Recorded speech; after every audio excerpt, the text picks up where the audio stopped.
almost 500 Ingush people were killed and almost 120 Ossetians were killed. The wounds were deep. The uncertainty for their future just because you are not ethnically Russian. It is really frustrating to say the least.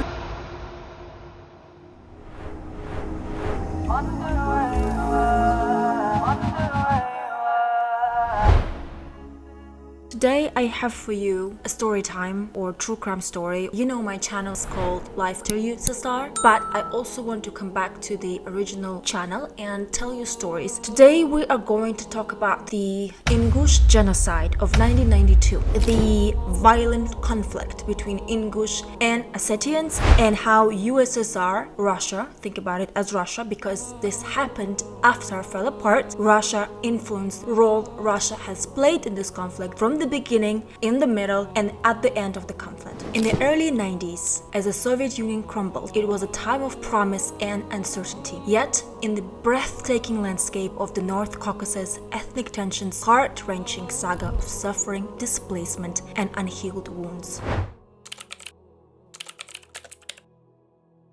This story begins in a land where lush mountains meet rolling home to two communities, the Ingush and the Ossetians. Ingushs are an ethnic group mainly inhabiting Ingushetia in Central Caucasus, Prigorodny district, and town of Vladikavkaz, modern-day North Ossetia. The Ingush are predominantly Sunni and Muslim, and they speak the Ingush language. Ossetians are an Eastern Iranian ethnic group who are indigenous to Ossetia, a region situated across the northern and southern sides of the Caucasus Mountains. They natively speak Ossetic, an Eastern Iranian language of the Indo-European language family. Most Ingushs also are fluent in Russian as the second language. Now that you learned who Ingushs are and Ossetians are, let's talk about the conflict between the two. Ingush and Ossetia had shared their lives in the Prigorodny district. Beneath the surface lay a historical dispute. I have to mention from the get-go, the historical dispute was orchestrated by the USSR. Most of the ethnic conflicts have been orchestrated by the USSR. Both the Ingush and Ossetian community had historical claim to the Prigorodny district. The Ingush asserted that the district of their historical homeland, and they had inhabited the region for centuries. They viewed the district as rightfully belonging to them. In the early 20th, Soviet authorities had redrawn the Prigorodny district, historically Ingush, placed under North Ossetian jurisdiction.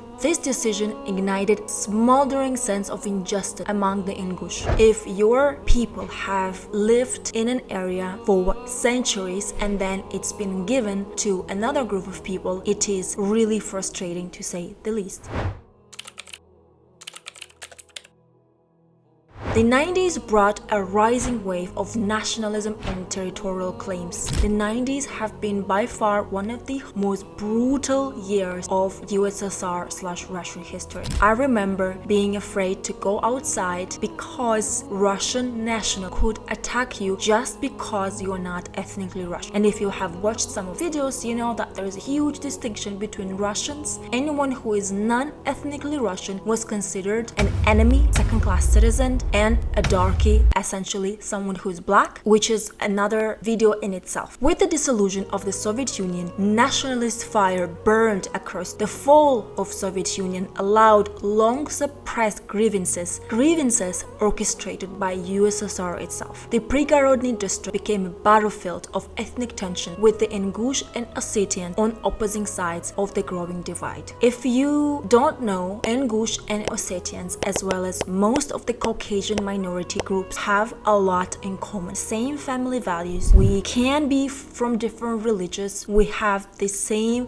unspoken rules of respect to the elderly, respect of the women, respect of the kids, love for the families, love for our traditions and cuisine, and admiration for our language. This has been our treasure for centuries, and to see, for many of us, witness this horrible conflict between the two brotherly ethnicities or any brotherly ethnicities in the Caucasus is heartbreaking, heart-wrenching, and frankly should have never happened if it wasn't for USSR.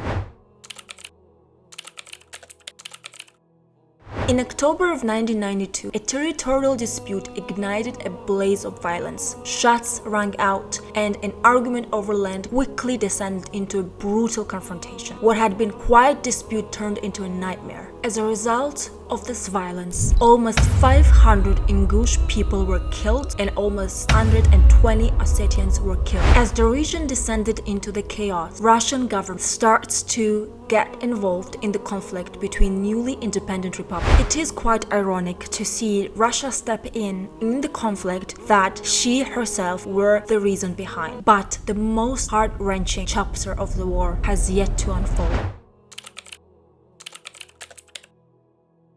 The Ingush were forcibly expelled from the Prigorodny district. Families turned apart and a humanitarian crisis unfolded as thousands were driven from their homes. After the violence subsided, scars remained. Peace negotiations and humanitarian aid efforts followed, but the wounds were deep. The displacement Ingushs faced was undeniably horrific. The uncertainty for their future was lingering in the air. The issue has remained unsolved, and the echoes of the turbulent past has followed generations to come. Long after events of the 1992, Ingush refugees from the Prigorodny district were unable to return home. Over time, some of them did return. However, there are still so many abandoned homes and land plots.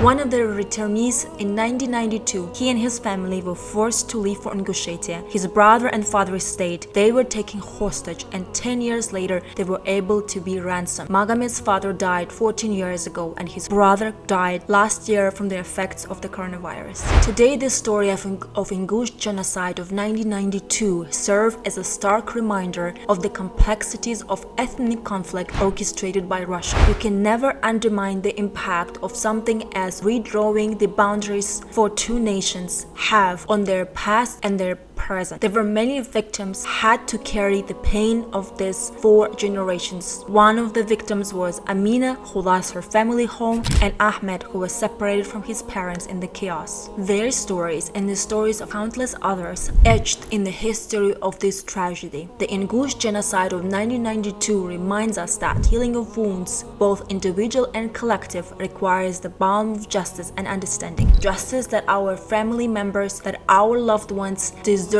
to see in their life. I hope you enjoyed this video, and let me know what you learned, what you would like to learn. There is a lot of information out there. I can research for you historical context only a Russian-speaking person can have, or only a minority has access to. Do let me know, and I'll see you in the next one. I hope you take care of yourself and your loved ones.